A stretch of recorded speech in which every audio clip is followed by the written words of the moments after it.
You guys still having fun? Yeah. You guys ready for the next comedian? This man needs no introduction. Actually, I'm sorry about that. The state requires him to give you an introduction. Give it up for Chris Coffman.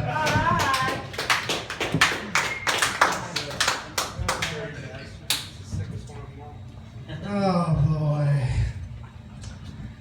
So my name's Chris Coffman. Hi. How you doing?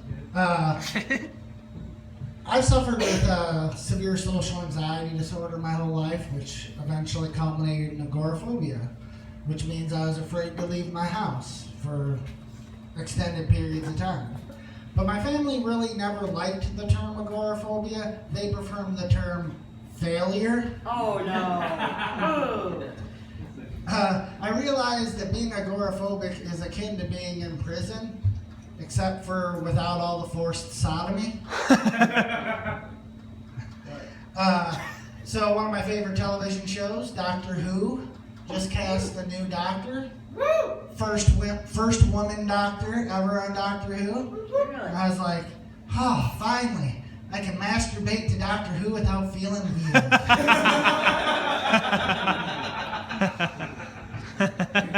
So I never get more disappointed than when someone says, guess what I found? Because it's never a treasure map and press clippings of Chester Copperpot. Oh, that totally died. I'm guessing that your parents didn't love you enough. So my comedy has been compared to being molested in the sense that most people cry, but some people find a fun new adventure side to themselves that they never expected. Oh, horrible. So they say laughter is the best medicine. They also say laughter is infectious. So either I'm a doctor or I have herpes. I thought that joke was funny until I looked up the statistics and found out there's 1 million doctors in America and 30 million people with herpes. So I've never been a religious man, but I did once bang a Baptist girl in the basement of her church. Now, unless I get to use the Shroud of Turin as a beat rag someday, I'm pretty sure that's the closest I'll ever come to God. So I love to eat pussy. Woo! Especially when it's beer battered. Now, that joke can either be about cannibalism or domestic violence. It's really up to you. So I masturbated to the wow emoji the other day. That was fun. I'm staring at it, and it's just looking at me with its mouth all wide and gaping. And I'm like, oh my God, it's so pretty. And then all of a sudden I heard a little voice in my head say, put your cock in my mouth. And I was like, is that you, wow emoji? I'm like, yeah, this is me, wow emoji. Put your cock in my mouth. And I was like, wow emoji, I can't do that. You're just on the screen. I would just press up against it. And I could hear the wow emoji start to cry. And I said, wow emoji, don't cry. I will ferociously masturbate to you. And the last thing I heard before I closed my computer was, remember me. And I was like, I will, wow emoji. Later on tonight, I'll tell a whole room of strangers about how I jerked off to you. So yeah, that's a little reference. I jerked off to the wow emoji. I like to compare my heart to Humpty Dumpty in the sense that it's been broken many, many times. That, and it's going to take a medieval orgy to put it back together again. Like, it's probably going to take some of the king's women, probably a few of the king's horses, a couple of the king's men to put my heart back together again.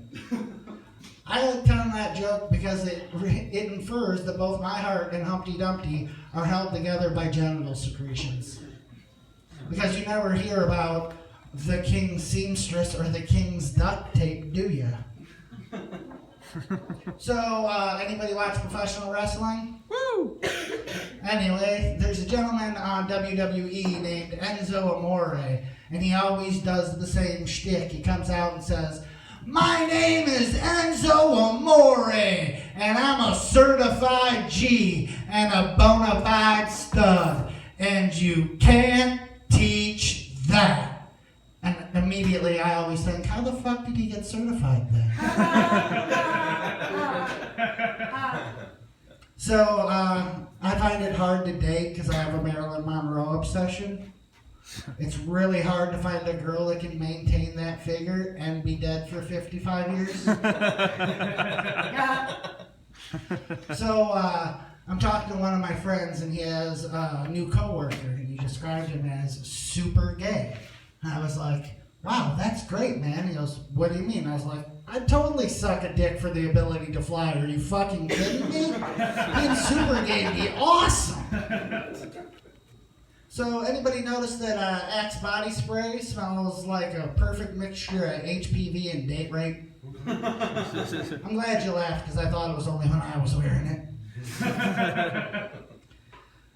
So why is it the Kool-Aid Man can crash through any random wall and go, oh yeah, and everybody's like, yay, it's the Kool-Aid Man, yay. But when I crash through a wall with a car full of beer and say, oh yeah, no one's like, yay, it's the Beer Man. They're all like, you're driving under the influence. All right, I stated earlier that I'm not a religious man, but if heaven and hell do exist, I imagine I earned a luxury box in hell where Bill Hicks and Hunter S. Thompson and I can be doing blow off Mae West's ass as we wait for the midnight showing of Adolf Hitler being autoerotically sodomized by a mutated John Holmes cock that's now grown so large it can choke a motherfucker out and ass rape him at the same time. Besides, if more lab solution is granted upon request, heaven's bound to be full of dickheads anyway. That's my time, guys. Thanks.